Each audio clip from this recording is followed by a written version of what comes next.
The stagecoach kicked up dust across the rugged New Mexico territory, as Sophia Harper clutched her single valise with trembling fingers. It was 1882, and she'd traveled over 1,000 miles from Boston to marry a man she'd never met, a decision that had cost her nearly everything she'd ever known. The conductor called out "Tucumcari" as the coach lurched to a halt, and Sophia drew a steadying breath. There was no turning back now.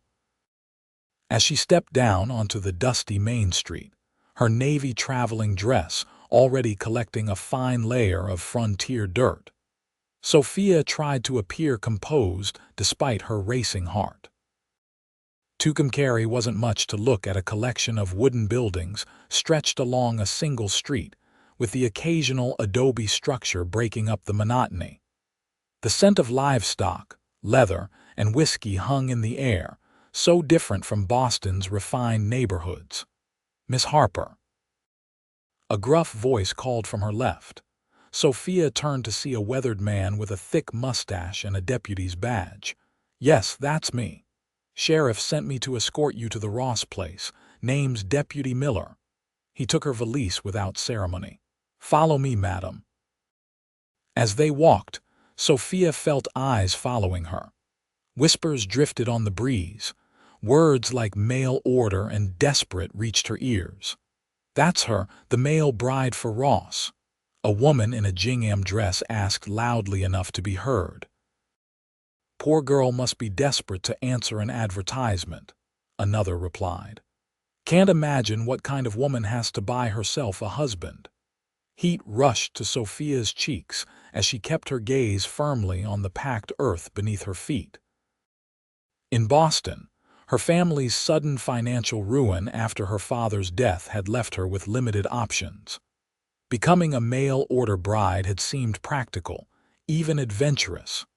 Now, beneath the judgmental stares of the townspeople, it felt shameful. The deputy led her to a modest building with a wooden sign reading Ross General Store. A small crowd had gathered, watching her with undisguised curiosity. "Here she is, folks," Deputy Miller announced with unnecessary volume. "The mail-order bride from back east." The resulting titters and outright laughter made Sophia want to disappear into the ground. A woman with iron-gray hair stepped forward. "Well, aren't you just a delicate thing? You won't last a week out here, dear." She looked Sophia up and down with a critical eye. "Certainly not what I'd expected for our Russell." The crowd's laughter grew louder and someone called out, "Hope you didn't pay too much for her, Ross." Sophia clutched her reticule tightly, willing herself not to cry. This was a mistake. Everything about this journey had been a terrible mistake. Then the crowd parted, and a tall man stepped out from the general store. He wore a simple blue shirt with the sleeves rolled up to reveal sun-bronzed forearms, dusty trousers, and a worn leather vest. No gun belt, she noticed immediately. His sandy hair was cut neatly, and his jaw was clean-shaven, unusual for the frontier men she'd seen so far. But it was his eyes that captured her attention, a deep blue that regarded her with unexpected kindness. "That's enough," he said, his voice quiet but carrying authority that instantly silenced the crowd. He stepped forward and extended his hand to Sophia. "Miss Harper, I'm Russell Ross.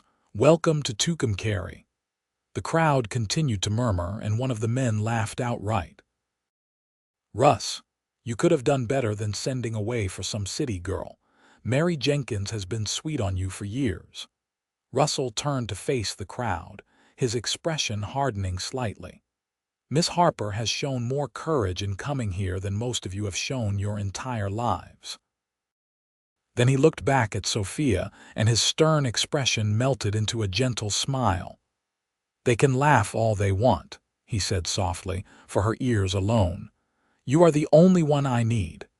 Those simple words, spoken with such sincerity, steadied her. Sophia found herself smiling back, relief flooding through her. "Let's get you settled," Russell said, taking her valise from the deputy. You must be exhausted from your journey." As Russell guided her into the store, his hand respectfully at her elbow, Sophia sensed that perhaps, just perhaps, she hadn't made a mistake after all. The general store was surprisingly spacious, with shelves stocked with everything from dry goods to tools. A small counter held a ledger and a jar of candy sticks. The scents of coffee, leather, and tobacco mingled pleasantly. "I live in rooms behind the store," Russell explained, leading her through a doorway at the back. "I've prepared a separate room for you, of course. We won't share quarters until— well, until we're properly married, if that's what you decide." Sophia's eyebrows rose. "If I decide—" Russell set her valise down in a small but clean bedroom. "Miss Harper, I know this arrangement is unusual, but I want you to know that I consider our correspondence a beginning, not a binding contract. You should have time to decide if Tucumcari and I are what you want." His consideration took her by surprise. The letters they'd exchanged over the past 6 months had revealed a thoughtful, intelligent man, but she'd still feared what she might find upon arrival. "That's very kind of you, Mr. Ross." "Russell, please." He smiled, and tiny crinkles appeared at the corners of his eyes. "There's a washroom through that door.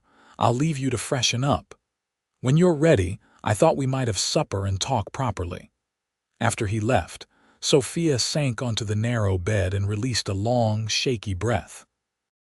The room was simple but comfortable: a small dresser, a mirror, a washstand with fresh water, and a vase of wildflowers on the windowsill. It was the flowers that finally brought tears to her eyes, evidence that Russell Ross had thought about making her feel welcome. She washed the travel dust from her face and hands, and changed into her second-best dress, a deep green that brought out the hazel of her eyes. Her chestnut hair had come loose during the journey, so she repinned it into a simpler style than she would have worn in Boston. When she emerged, Russell was waiting in the small sitting room adjacent to the kitchen. A modest table was set with actual china plates and cloth napkins. "You look refreshed," he said, standing as she entered. "I hope you're hungry, Mrs. Alvarez. She runs the cantina down the street, sent over her special chicken stew when she heard you were arriving today." That was kind of her, especially considering the welcome I received from the others. Russell's expression darkened. "I apologize for that. Small towns can be judgmental places." "Is that why you advertised for a wife instead of courting someone local?" Sophia asked before she could stop herself. To her surprise, he laughed. "Direct, aren't you? I appreciate that." He pulled out her chair. "The truth is, Tucumcari has few unmarried women my age and those who are available." He paused. "Let's just say we wouldn't suit. I wanted someone with education, someone who could help with the accounts and correspondence, someone interested in books and ideas." "And you thought you'd find that in a mail-order bride?" "I thought I'd find that in you," he corrected gently. "Your letters revealed an intelligent, thoughtful woman with courage and practical sense." Sophia felt herself blushing. "You mentioned books. Do you read much, Mr. Ross?" "Russell," he reminded her. "And yes, whenever I can. My small library is my pride and joy." He gestured toward a bookcase in the corner filled with leather-bound volumes. "Do you play chess by chance?" "I do," Sophia admitted. "My father taught me. He said it would sharpen my mind." Russell's smile widened. "Then we'll have to play sometime. For now, let's eat before the stew gets cold." Over dinner, they spoke of practical matters: the store's operation, the town's rhythms, what would be expected of Sophia should she choose to stay. Russell was forthright about the challenges of frontier life, but also spoke with genuine affection for Tucumcari and its inhabitants.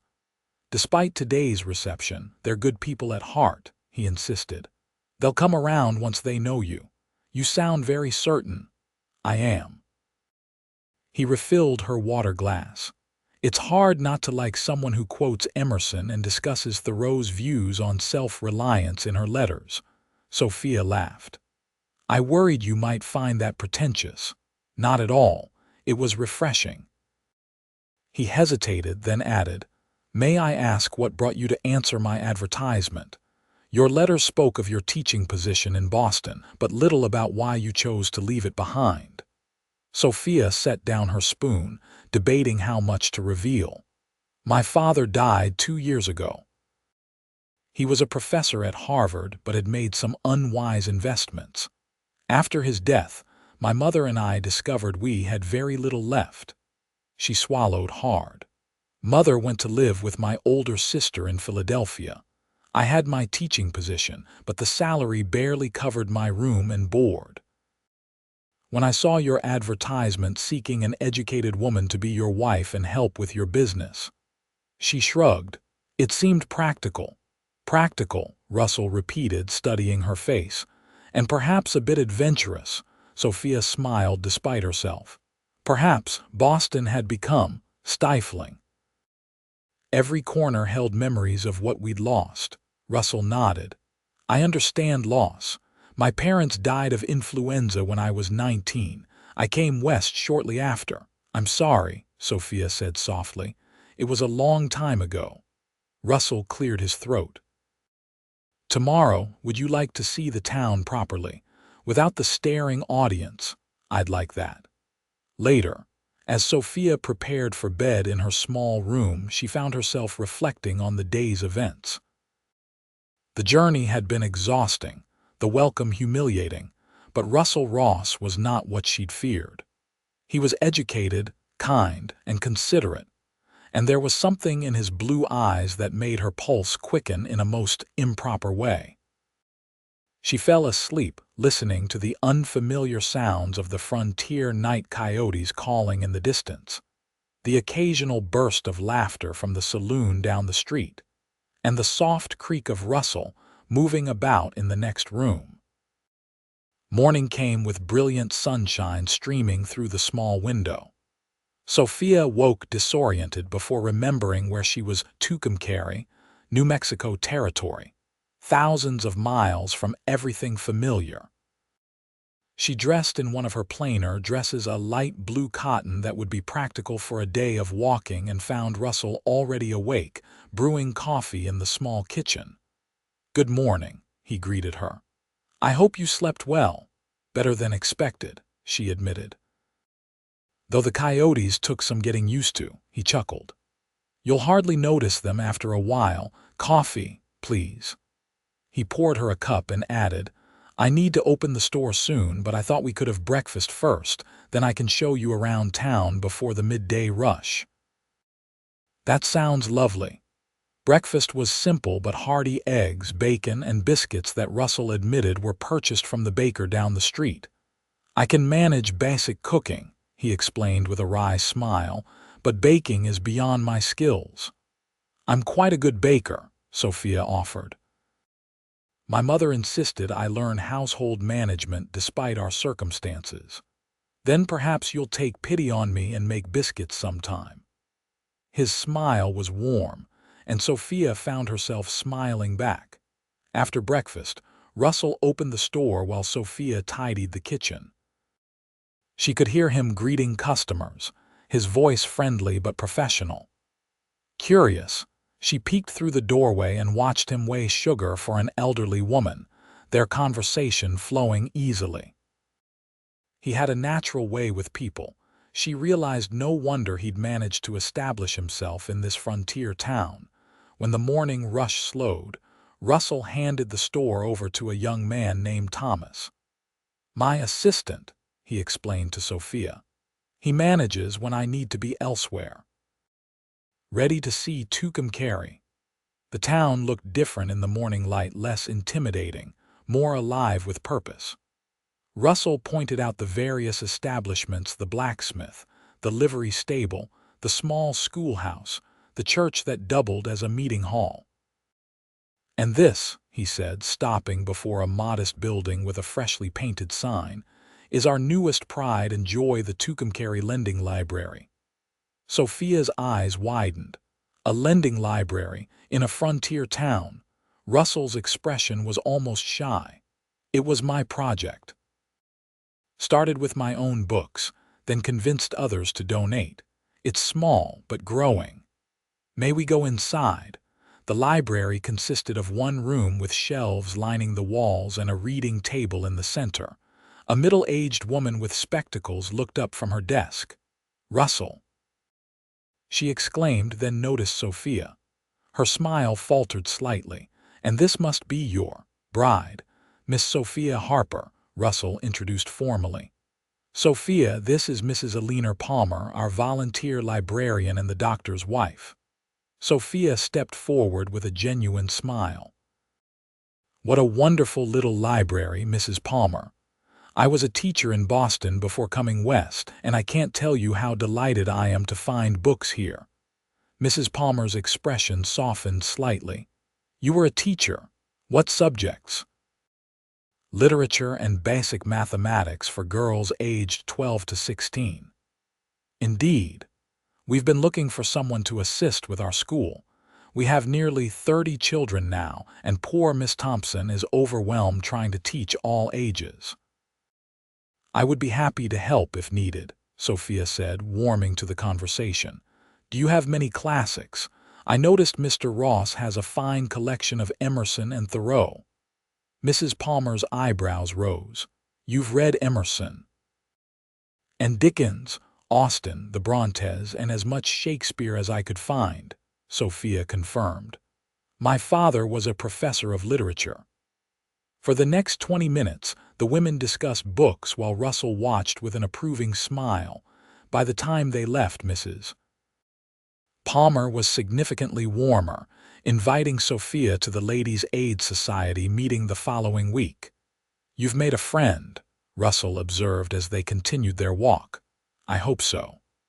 Eleanor Palmer is influential in town. Her approval will go a long way." They continued down the street and Russell pointed out various landmarks. The telegraph office vital for business. The newspaper Mr. Jenkins runs it, prints weekly. And the bank, of course. As they passed the bank, a well-dressed man exited and spotted them. "Ross. Just the man I wanted to see." His gaze shifted to Sophia, and his smile turned calculating. "And this must be the mail-order bride we've heard about." Russell's posture stiffened slightly. "Mr. Blackburn, may I present Miss Sophia Harper?" "Sophia, this is Harold Blackburn, president of Tucumcari Bank." "Charmed," Blackburn said, his eyes assessing Sophia in a way that made her uncomfortable.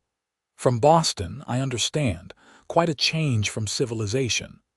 "I'm finding Tucumcari has its own unique character," Sophia replied politely. "Indeed it does." Blackburn turned to Russell. "Have you reconsidered my offer, Ross? The deadline approaches." "My answer remains the same, Blackburn. The store isn't for sale." Blackburn's smile tightened.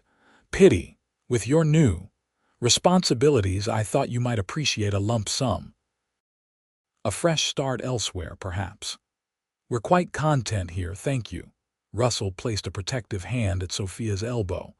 "If you'll excuse us, I'm showing Miss Harper the town." As they walked away, Sophia asked quietly, "He wants to buy your store?" Russell's jaw was tight. "For the past year. He's buying up properties all along Main Street, says it's for progress, but I have my doubts." He visibly relaxed his shoulders. "Let's not let Blackburn spoil our morning. The cantina is just ahead. Shall we stop for lemonade?" The cantina was cool and dim after the bright sunshine. A plump woman with a broad smile greeted them warmly. "Russell and the new señorita, come sit, Mrs. Alvarez," Russell said fondly. "This is Miss Sophia Harper. Sophia, Mrs. Alvarez makes the best food in 3 counties." "Your stew last night was delicious," Sophia told the woman. "Thank you for your kindness." Mrs. Alvarez beamed. "Any friend of Russell is welcome here. You sit. I bring lemonade." They took a table by the window and Russell relaxed visibly. "Mrs. Alvarez was one of the first people to welcome me when I arrived in Tucumcari 6 years ago. She's a treasure. You've built a good life here, Sophia observed. I have tried. He looked at her thoughtfully. I hope you might find happiness here too in time, Mrs. Alvarez brought 2 tall glasses of lemonade and a plate of small pastries. On the house, she insisted when Russell tried to pay. Wedding present.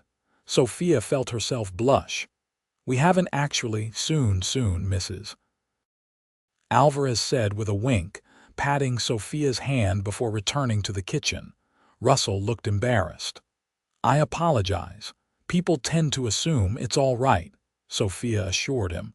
We both knew the assumptions we would face. Their eyes met, and Sophia felt a flutter in her chest at the warmth in his gaze. Then the cantina door swung open and a group of cowboys entered noisily, breaking the moment. One of them spotted Russell and called out, Ross, heard your mail-order bride arrived yesterday. Brought her to meet the locals. Russell's expression tightened, but before he could respond, another cowboy approached their table, his gaze fixed on Sophia. Quite a pretty one you got yourself, Ross. If she don't work out for you, let me know. He winked crudely. Russell stood, his movements measured but radiating tension. You'll apologize to the lady, Hank. The cowboy Hank held up his hands with a mocking smile. No offense meant, just making conversation. Your conversation isn't welcome. Apologize or take it outside. The other cowboys fell silent, watching. Hank's smile faded and he sized Russell up, perhaps noticing for the first time the breadth of the storekeeper's shoulders and the steel in his eyes. Meant no disrespect, madam, Hank finally muttered. Welcome to Tucumcari.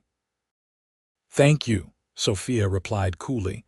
The cowboys retreated to a table across the room and Russell sat back down. I'm sorry about that, he said quietly. You have nothing to apologize for, Sophia assured him. Thank you for defending my honor. Always, he said simply, and the word carried a weight that made her breath catch. They finished their lemonade and continued their tour of the town. As they walked, more people greeted them, some with genuine warmth, others with barely disguised curiosity. Russell introduced Sophia to everyone, his hand occasionally coming to rest protectively at her elbow or the small of her back. Each touch, though proper, sent a small thrill through her. By the time they returned to the store, the sun was high and the day had grown hot. Thomas was handling a small line of customers and Russell immediately stepped behind the counter to help. I should let you work, Sophia said, suddenly unsure of her place. You're welcome to rest or... Russell hesitated. If you'd like to see how the store operates, you could stay. I meant what I said about wanting a partner in the business. Sophia's heart warmed at his words. I would like that very much. For the next few hours, Sophia observed the store's operations. Russell ran an efficient business, she noted with approval. His prices were fair, his manner professional but friendly, and he seemed to know every customer by name. He extended credit to those who needed it but kept careful records in a ledger. When there was a lull, he showed her the bookkeeping system. It's simple but effective. I record purchases, sales, credit extended, and payments received. Sophia examined the ledger. Your penmanship is excellent. My mother insisted on it. She was a school teacher before she married my father. What did your father do? He owned a small mercantile in Pennsylvania. I grew up in the business, he smiled wryly. Not very exciting, I'm afraid. On the contrary, Sophia said, it explains why you're so good at what you do. The afternoon passed quickly.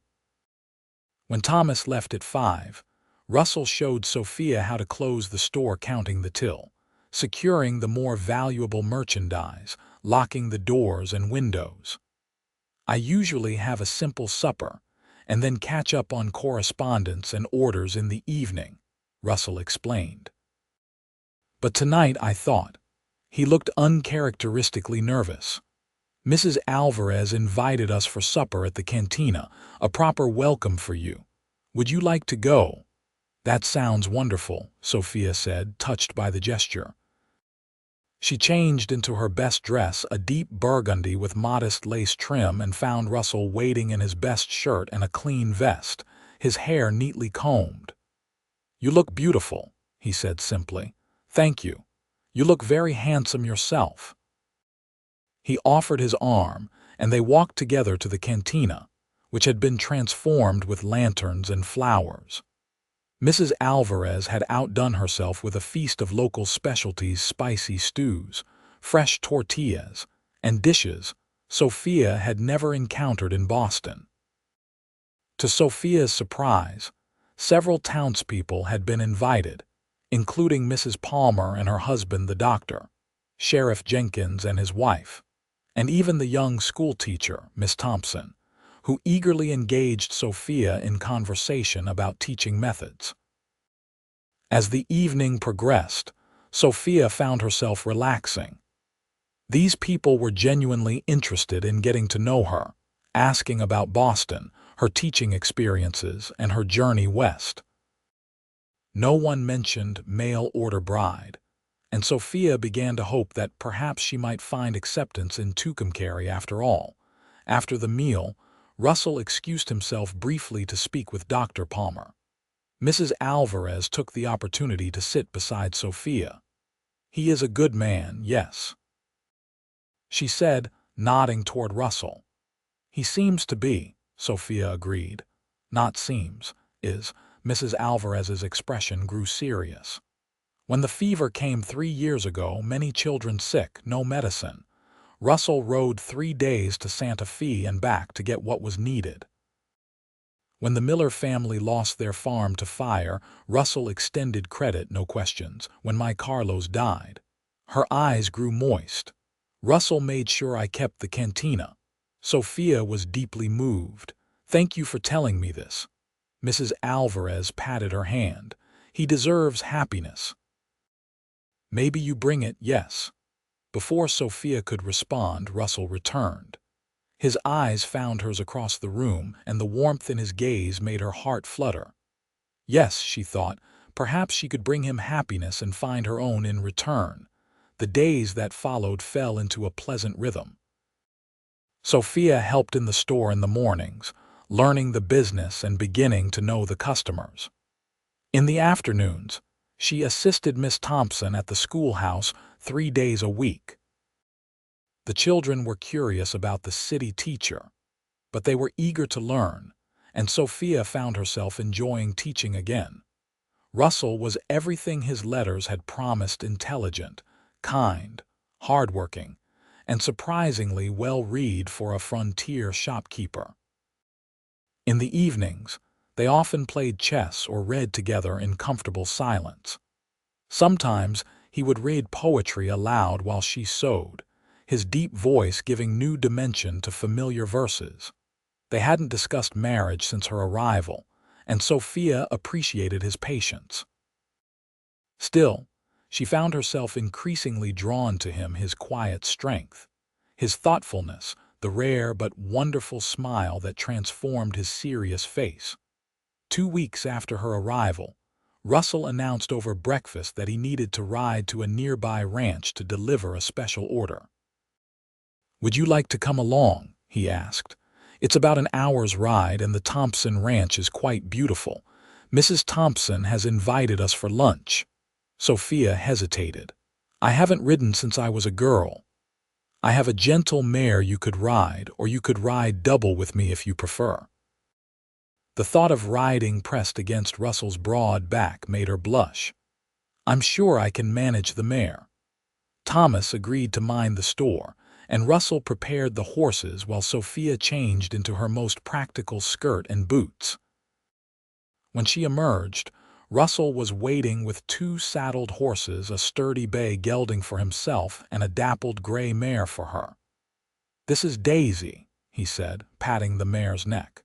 "She's steady as they come." Getting mounted was somewhat awkward.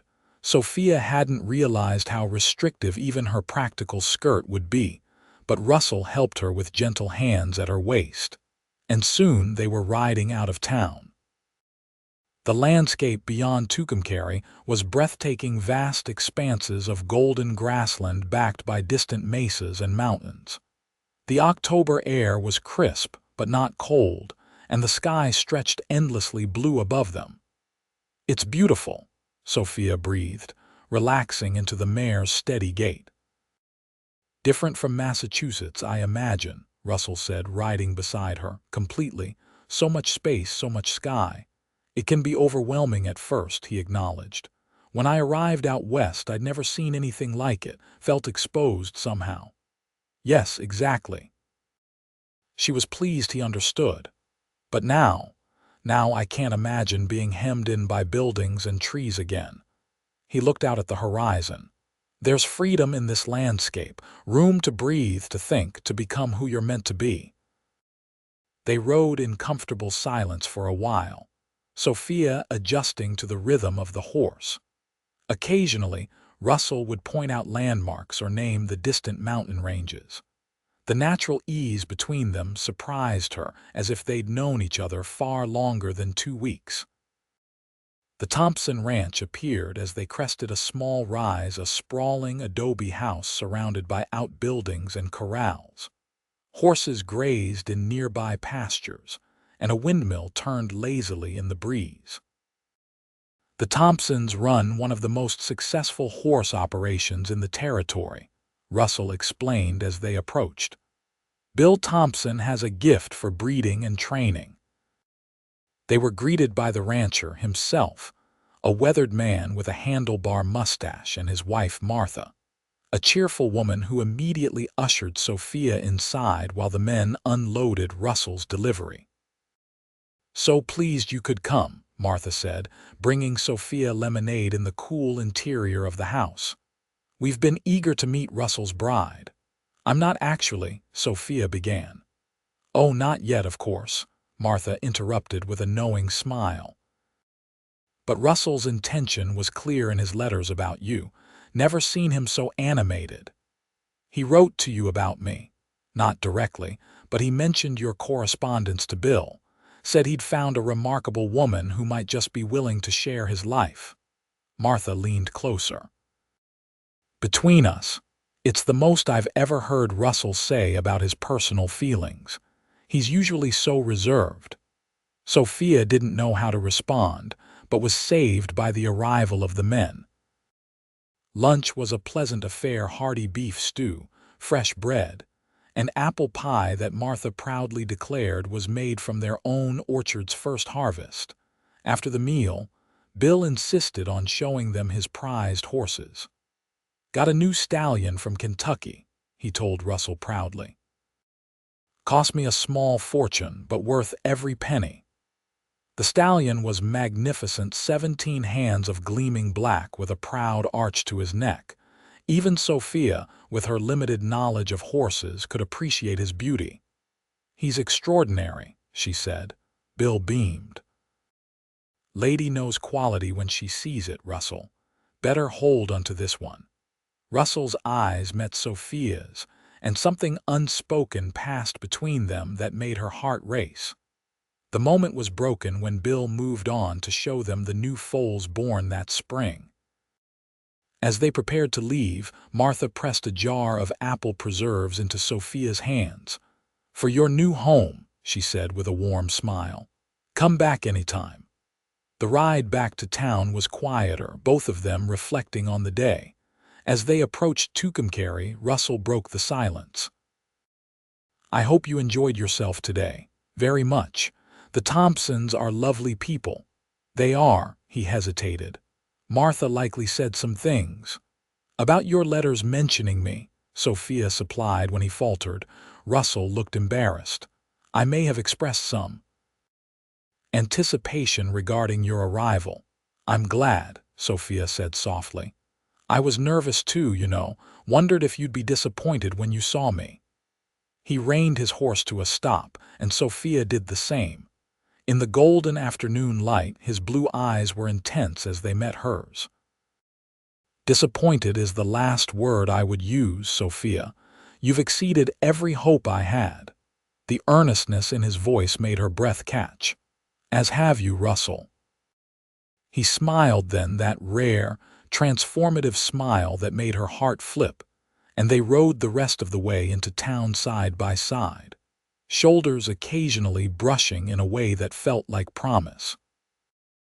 That evening, after supper, Russell cleared his throat nervously as Sophia prepared to retire to her room. Sophia, I've been thinking. We've known each other for 2 weeks now, plus the 6 months of correspondence. I don't want to rush you, but I wondered if you'd given any thought to our situation. Sophia's heart quickened. I have. And she met his gaze steadily.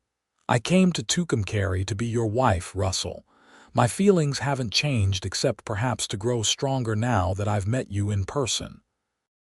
Relief washed over his features. Then, would you do me the honor of marrying me? Properly, I mean. Not just because of our arrangement, but because I care for you deeply and hope you might come to care for me too. I already do, Sophia admitted, her cheeks warming. Russell reached for her hand, his touch gentle. Then will you marry me, Sophia Harper? Will you be my wife and partner in all things? Yes, she said simply, I will. His smile was radiant. The circuit preacher comes through next Sunday. Would that be too soon? Or we could wait if you prefer. Next Sunday would be perfect, Sophia assured him, her heart full. Russell brought her hand to his lips, pressing a kiss to her knuckles that sent a shiver through her. Until then, the news of their impending marriage spread quickly through Tucumcari. To Sophia's surprise, many townspeople seemed genuinely pleased. Mrs. Palmer invited Sophia to tea with several local women to discuss wedding preparations, and Miss Thompson's students presented her with a bouquet of wildflowers and a handmade card signed by the entire class.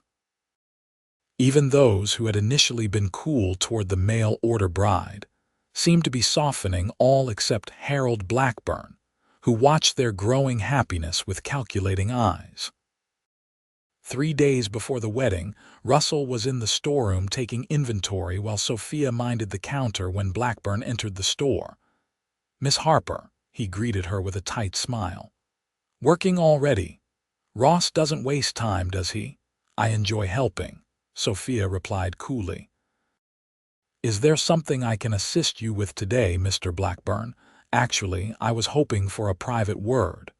His gaze flicked toward the storeroom. About your situation. Something in his tone put Sophia on alert. My situation is quite satisfactory, thank you. Blackburn leaned closer across the counter. Is it? A refined Boston lady like yourself, reduced to selling flour and nails in a backwater town, marrying a man you barely know. I know Russell quite well, Mr. Blackburn. Do you? His smile was unpleasant. Did he tell you why he really needed a mail-order bride? Why no local woman would have him? Sophia's spine stiffened. Whatever you're implying, not implying, my dear. Stating fact. Ask around about Russell Ross's first year in Tucumcari. Ask about the incident at Miller's Ranch. There's a reason he keeps to himself, a reason he had to send away for a bride who wouldn't know his past. I think you should leave, Sophia said, her voice steady despite her racing heart. Of course. But consider my offer. I'm willing to pay your return fare to Boston, plus a generous stipend. Better to discover the truth now than after the wedding, wouldn't you agree? With a mock bow, Blackburn departed, leaving Sophia shaken. When Russell emerged from the storeroom, he immediately noticed her distress. What's wrong? Was it Blackburn? I thought I heard his voice. Sophia hesitated, then decided on directness. He made insinuations about your past, about something that happened at the Miller Ranch when you first came to Tucumcari. Russell's face paled, and he set down his inventory ledger with careful precision. I see. He was silent for a long moment, then said quietly, I should have told you myself. Told me what? He looked around the store, which was empty of customers. "Not here. Tonight after closing, I'll tell you everything, I promise." The rest of the day passed in tense anticipation. Russell was quieter than usual, his movements measured as if he were preparing himself for something difficult. When they finally closed the store, he led her to the sitting room and gestured for her to sit. "What I'm about to tell you." He began, then stopped, passing a hand over his face. "I've never spoken of this to anyone in Tucumcari. Only Sheriff Jenkins knows the full story." Sophia waited, her hands folded tightly in her lap. "When I first came west, I was angry and reckless after my parents' deaths. I took work where I could find it, ranch hand, freighter, whatever paid. Ended up working at the Miller place, old Sam Miller, not the current family. He was a cruel man, treated his workers like animals, especially the Mexican hands." Russell paced the small room. "There was a young man, Miguel, barely 18. Miller caught him taking extra food, not stealing, just hungry because the rations were so poor. Miller decided to make an example of him, took a bullwhip to the boy in front of everyone." His voice grew tight. "I intervened. There was a struggle. Miller fell and struck his head on a stone. He died instantly." Sophia gasped softly. "Sheriff Jenkins investigated. Witnesses confirmed I was defending the boy, that Miller had been brutal to all his workers. It was ruled self-defense and no charges were filed." Russell finally met her eyes. "But some in town, Blackburn among them, believed I should have hanged. They've never forgotten, never forgiven." "Is that why you wanted a wife from elsewhere?" Sophia asked quietly. "Partly," he admitted. "Local families were hesitant about their daughters associating with me, despite the sheriff's ruling. But more than that, I wanted someone who would see me for who I am now, not for a tragic moment 6 years ago." Sophia rose and crossed to him, taking his hands in hers. "Thank you for telling me. Does it change things between us?" The vulnerability in his eyes made her heart ache. "Only in that I now understand you better," she said firmly. "You defended someone who couldn't defend himself. That speaks to your character, Russell, not against it." The relief in his face was palpable. He squeezed her hands gently. "You are extraordinary, Sophia Harper." "As are you, Russell Ross." In that moment, standing close enough to feel the warmth of him, Sophia knew with absolute certainty that she had made the right decision in coming to Tucumcari. Sunday arrived, clear and bright, perfect weather for a wedding. Mrs. Palmer and Mrs. Alvarez had helped Sophia prepare, lending her a lace shawl to wear with her best dress and arranging wildflowers for her hair. The small church was filled with townspeople, more than Sophia had expected. She walked down the short aisle alone, her eyes fixed on Russell waiting at the altar. He wore a new suit and had trimmed his hair, but it was the look of wonder on his face as he watched her approach that took her breath away. The circuit preacher, a weathered man with kind eyes, performed a simple ceremony. When Russell spoke his vows, his voice was steady and sure. When Sophia spoke hers, she was surprised by the depth of emotion that welled within her. "I now pronounce you man and wife," the preacher declared. "You may kiss your bride." Russell's kiss was gentle and brief, appropriate for a church full of onlookers, but the promise in his eyes made Sophia flush with anticipation. A celebration followed at the cantina, where Mrs. Alvarez had outdone herself with a feast. The townspeople offered congratulations and gifts, hand-embroidered linens, preserves, a beautiful quilt made by the Ladies' Aid Society. Sheriff Jenkins made a toast to the couple, his words effectively silencing any lingering gossip about Russell's past. Even Hank, the rude cowboy from the cantina, approached to offer awkward congratulations. "You got yourself a good man, madam," he told Sophia. "Stands by his word and his friends, don't mind what anyone else says." By evening, when the last guests departed, Sophia was exhausted but happy. Russell led her home to their home, his hand warm at the small of her back. "Are you tired?" he asked gently as they entered the sitting room. "A little," she admitted. "It was a wonderful day." It was. His blue eyes were tender as they studied her face.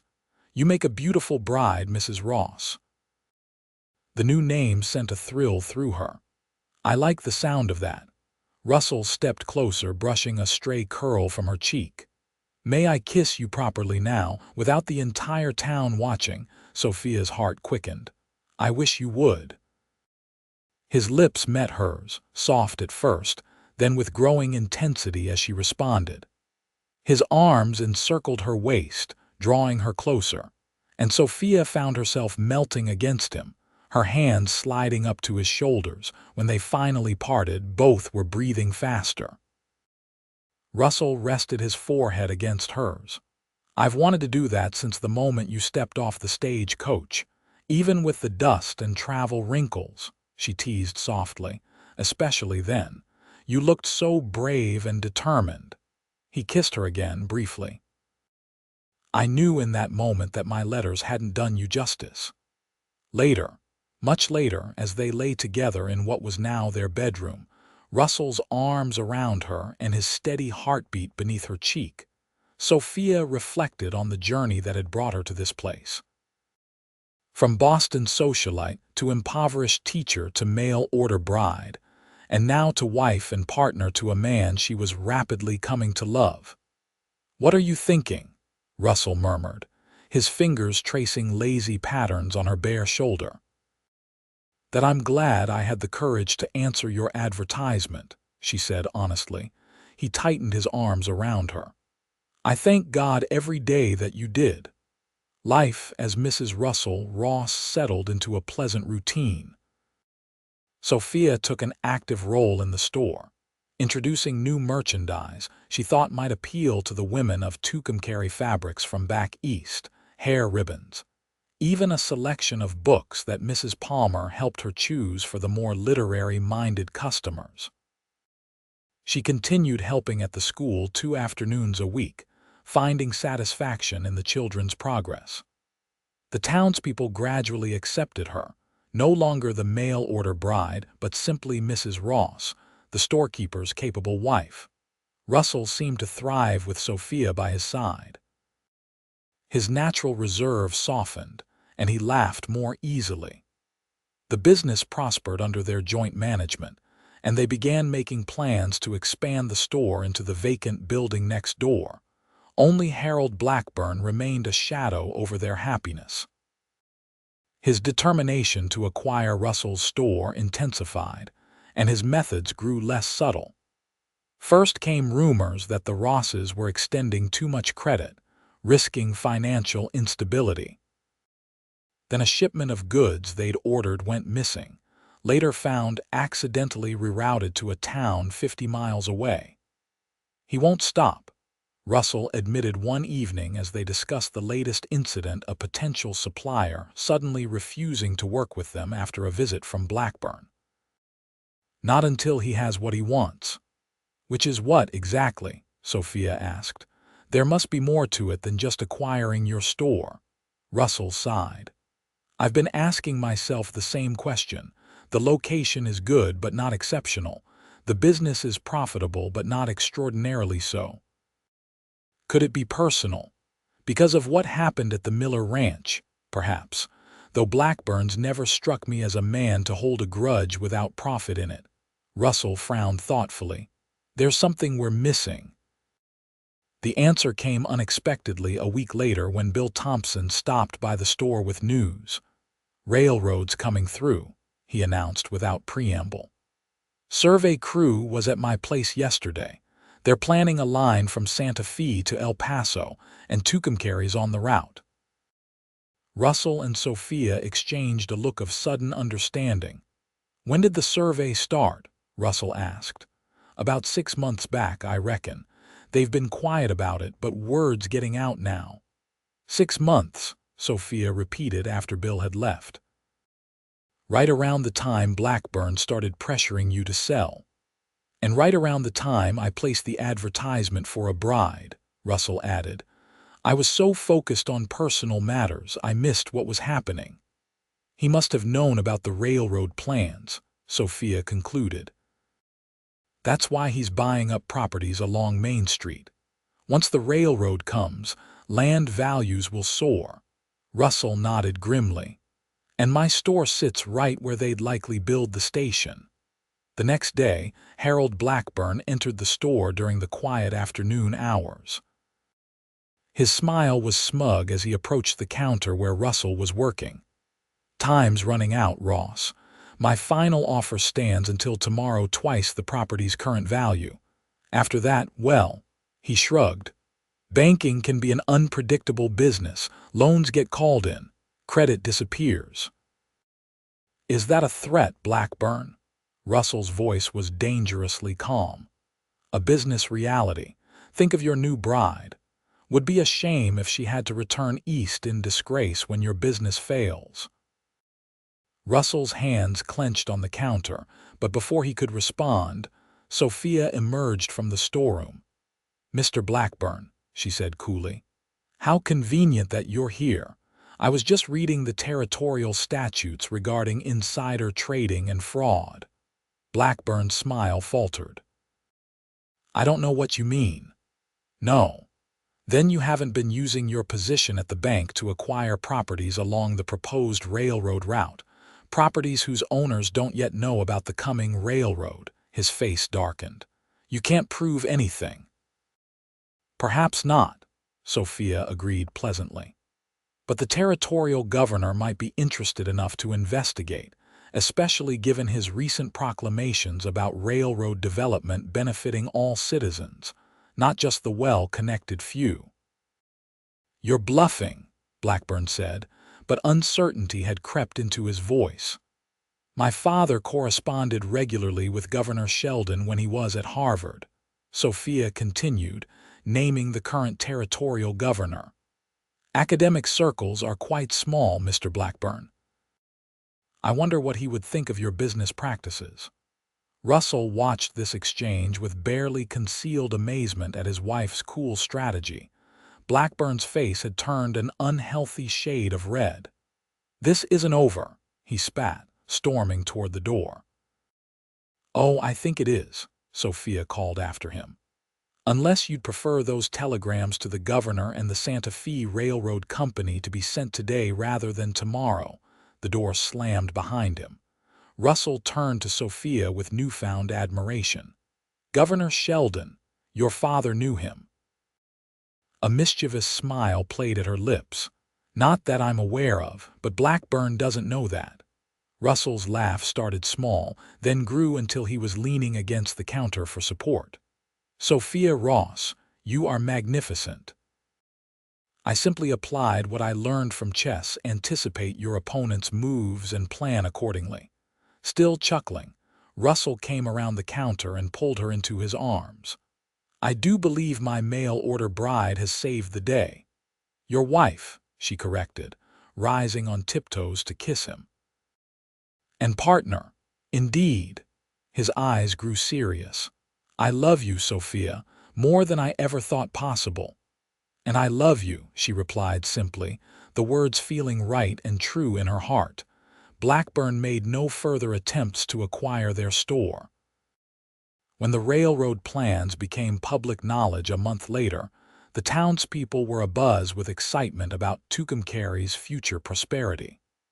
Several approached Russell and Sophia to thank them for standing against Blackburn's schemes, Sheriff Jenkins among them. Town councils voted to restrict railroad development to ensure existing businesses benefit, he informed them proudly. Your stand against Blackburn got people thinking about what kind of community we want to be. As the months passed, Tucumcari grew and changed.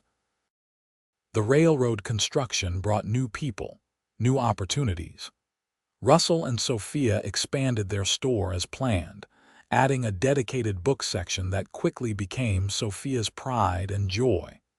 They hired 2 full-time assistants, and Russell began serving on the town council. Spring brought another change, Sophia's discovery that they would welcome a child by fall. When she shared the news with Russell one evening as they sat on the small porch behind their store, his joy was boundless. "A baby," he said in wonder, his hand gentle on her still flat stomach. "Our child." "Are you happy?" she asked, though his radiant smile had already answered her question. "Beyond words." He drew her into his arms. "You've brought me more happiness than I ever dreamed possible, Sophia Ross. From the moment you stepped off that stagecoach, brave and beautiful despite the whispers and laughter." "I remember what you said that day," she murmured, leaning into his embrace.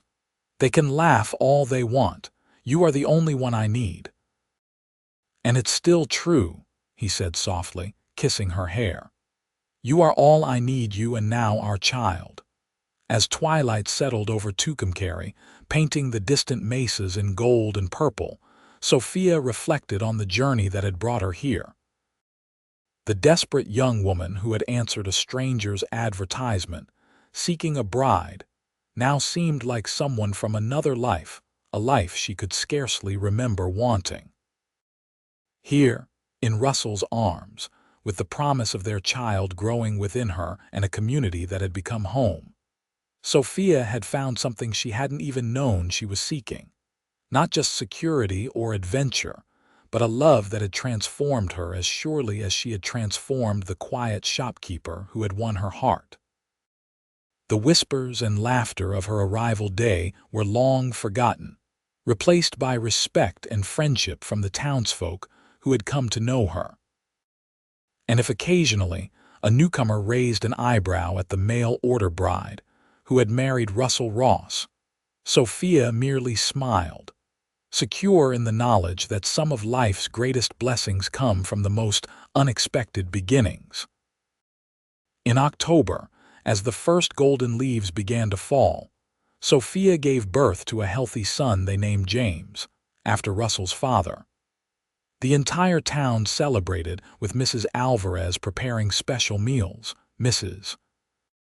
Palmer organizing a quilting circle to make baby blankets, and even crusty old Bill Thompson bringing a hand-carved wooden horse as a gift for when the boy's old enough.